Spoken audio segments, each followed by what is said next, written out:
The Niagara-On-The-Lake Museum recently reopened its doors to the public. And although they are happy to welcome visitors back into the building, they continue to serve the community in other ways. We had the opportunity to speak with curator Sarah Kaufman, who told us what it's been like operating the museum throughout the pandemic. Well, fortunately with step 3, we are allowed to open as of July 16th. So that has been a huge plus for us because a lot of it was digital and we weren't able to see people, have them come through the galleries. We have an exhibit on right now until October 24th called Making Her Mark that is about the local women, the significant local women here in Niagara-on-the-Lake. And we've had that display up, but we were closed and people didn't get to see it. And so now we've decided to extend it until October to let the community come in and see the exhibit before it gets torn down at the end of October for the new exhibit, of course. And I did want to talk about too is because it's a companion piece with that lecture or that exhibit is our Making Her Mark publication, which has been selling like hotcakes, as I said, and it's basically a more detailed run through of those women and the impact that they had on our community. You've made some changes to your incredible courtyard. Can you tell us what you've added for the community? Yes, so this courtyard, which is a beautiful courtyard that is managed by our volunteers, do the gardening and they keep it absolutely beautiful. And people really enjoyed the courtyard previously, but we did get some extra funding from the Healthy Communities Initiative through the federal government that was administered by the Niagara Community Foundation. And we were able to pop up this tent so that it could give some shelter from the sun or from the rain, and people can come down and enjoy some, social distance conversations. People have been in their houses and not talking to friends and family for a while. So this gives them a very safe, quiet space in a busy Niagara-on-Lake community to enjoy each other's company.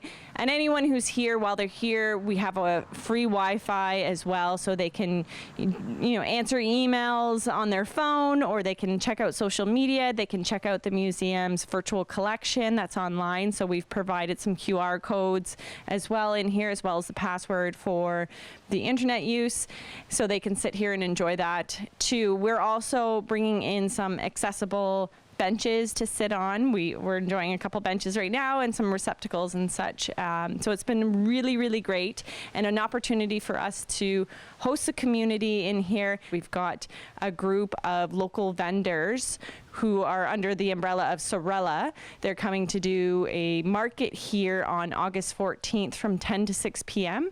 And so the vendors will be selling, about 30 vendors will be selling here in the courtyard and on the lawn as well. So we're pretty excited about having, people coming in and checking out the galleries on that day, as well as checking out the local vendors.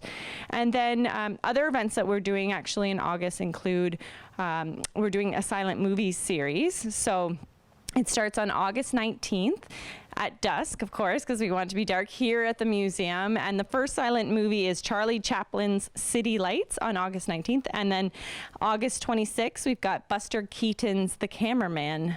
So people can come, bring their own snacks, their seating, and enjoy some silent film movies that you don't normally get to see, and enjoy it right out in the open during the summer air. So we're pretty excited about those community events that we have going on here. So we do have our walking tours that started last week. So it's every Saturday and Sunday at 11 o'clock. People can meet our tour guides at the gazebo in Queens Royal Park in Niagara-on-the-Lake and get a historical walking tour for $10. They get the tour and then they get free entrance into the museum included in that price. So we're very excited about that. COVID must have a dramatic impact on how the museum normally operates.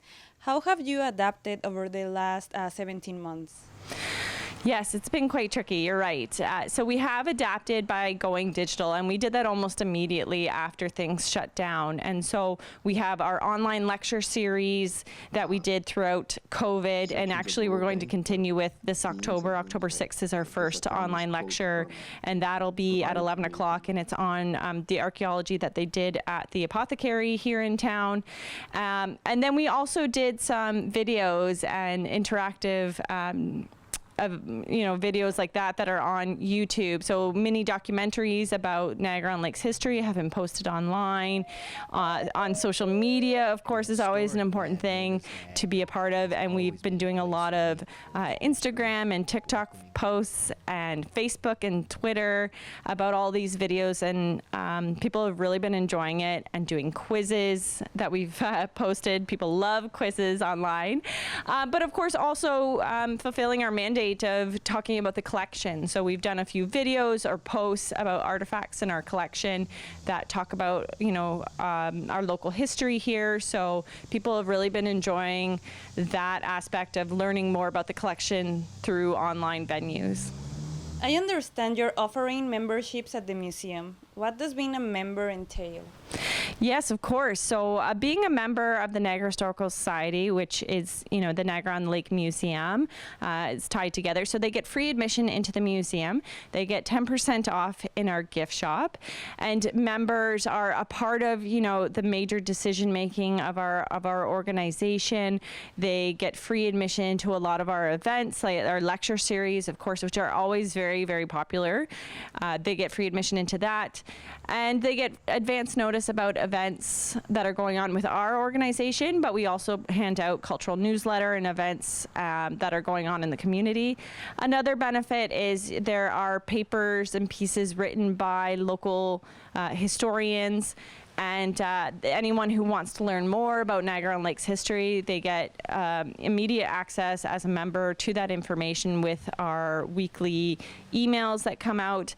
But also in that, and although it's COVID, members do get free access to do research here at the organization as well. If they have house histories that they're looking for, or biographies, if they're interested in Brock or Laura Secord, they get free access to do research here on site at the museum when our research services open up. Even though summer is halfway through, there's plenty to see and do at the Niagara-on-the-Lake Museum. For more information, visit the website. Reporting for the source, I'm Angie Mendoza.